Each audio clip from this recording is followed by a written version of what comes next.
Many of us, we interpret the word akhlaq to mean how we treat people. But that's not true. That's a false meaning of akhlaq. This idea of translating akhlaq as manners, how you treat people, how you smile at people, and just your external dealings, this is a false, broken, inaccurate translation. Akhlaq has two categories. Your akhlaq with people and your akhlaq with Allah. Your inward appearance with people. What qualities do other people see in you? Do they see you to be patient? Do they see you to be sincere? Do they see you to be trustworthy? Do they see you to be kind? Everything that's not to do with your physical appearance, the appearance of your soul to people, and then the appearance of your soul to Allah subhanahu wa ta'ala. How does Allah perceive you to be? Are you sincere with your friend, but then you are not genuine with Allah? Are you trustworthy with your friend, but not trustworthy with your salawat? Are you, etc., etc.? So there's two, you can say there's two lenses or two CCTV cameras that's going to be put on your akhlaq. One is with people and one is with Allah subhanahu wa ta'ala. Imam al-Shafi'i famously said, فَصِيحًا إِذَا مَا كَانَ فِي ذِكْرِ رَبِّهِ وَفِي مَا سِوَاهُ فِي الْوَرَى كَانَ أَعْجَمًا. When I am interacting with my Lord, I am the most eloquent man. So much so that when I talk to other people, it's like I don't even know any Arabic. The way I deal with Allah is at a much higher level of akhlaq than the way I deal with other people. For most of us, it's the opposite. Before we go to meet somebody, the level of beautification and the level of oud and itr and checking and making sure there's no blemishes and foundation, make sure there's not a single crack on the face, nothing, everything's be perfect, spick and span, smooth, the oiling of the hair and all of this cosmetic treatment just to see somebody. If somebody exits the house without doing all the cosmetic stuff, la ilaha illallah, what a tragedy, what a disaster, right?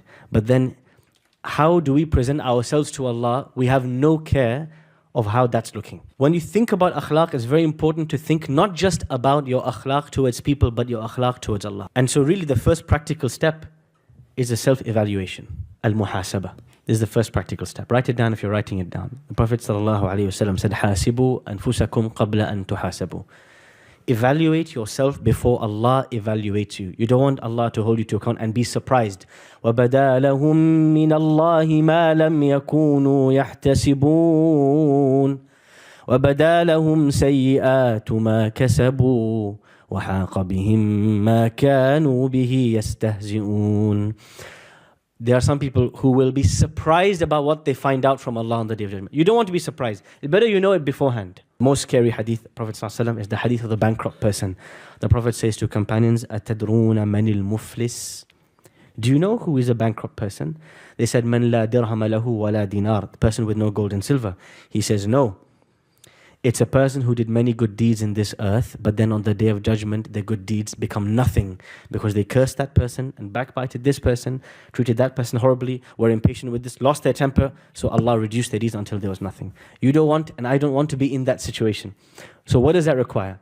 Number one, it requires to sit down, have an honest conversation with yourself about who am I and what are my good and bad qualities.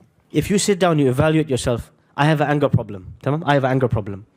Go and find out all the ahadith and ayat related to anger and its harms and its punishment and its consequences. If you, for example, evaluate yourself, for example, me, I'm a very lazy person. Go and read all the ahadith related to laziness and its consequences. You need to know what will be held against you on the Day of Judgment if you continue this way. This is an impetus for change. There are some levels, some qualities that are you have a fitrah. It's in your innate disposition to be more in this way. And then you build on these qualities based on environment, based on your teachers, based on your parents, based on your mentors, based on your experience in life. You either become more this or you become less of this based on your environment. But there is a base, a default level of qualities that a person is born with in the world. Now, many people try to change themselves.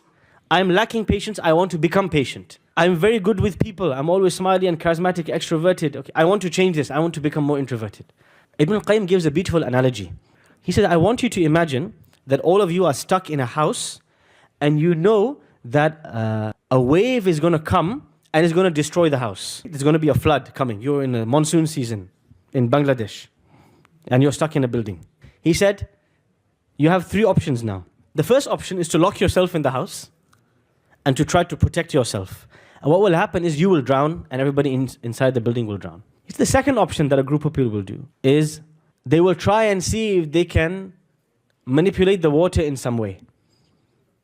Can they change the direction of the water in some way? What can they do with this torrent, this current, this stream of water?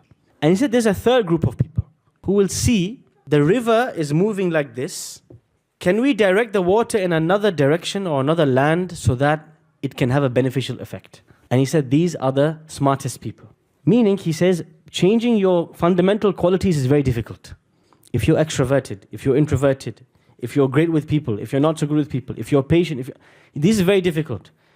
One of the best things that a person can do is understand themselves, number one. What are your unique strengths Allah gave you with? And number two, rather than sweating so much on changing who you are, try to focus and see how can I worship Allah through these qualities. Rather than forcing yourself to change your fundamental personality, he said, look for a way to worship Allah where you use your strengths. So Khalid ibn al-Walid radiallahu anhu, if we look at two polar opposite personalities, Abu Bakr and Umar. In most of the major decisions in the life of the Prophet ﷺ, Abu Bakr and Umar, they go in two completely different directions. Completely different directions. After the Battle of Badr, the prisoners of war. What does Abu Bakr say? Free them. What does Umar say? Okay, two different directions.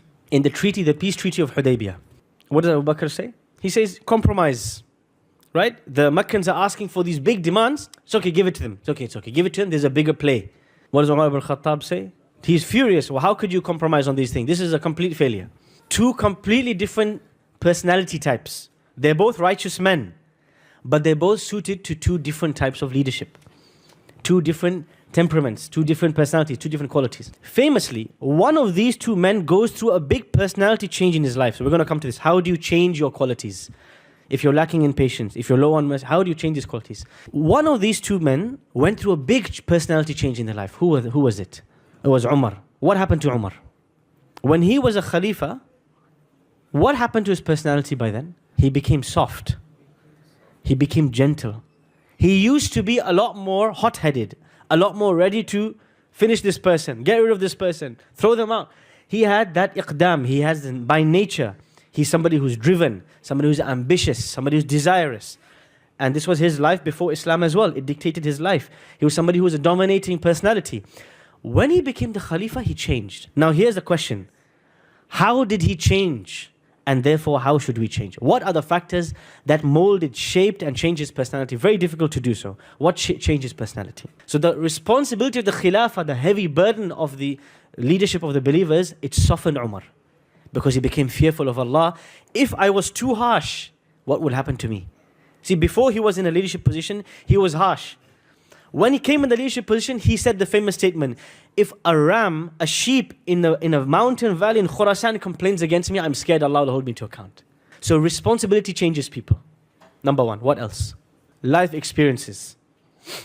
So sometimes it's very important to put yourself, volunteer for life experiences that will mold you and shape you. Volunteering for responsibility, taking a responsibility, is very crucial in shaping your character.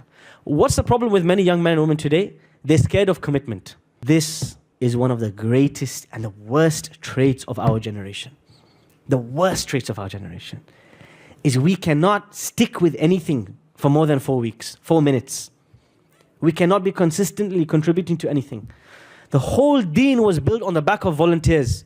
Badr, 313 men, all volunteers. Commitment.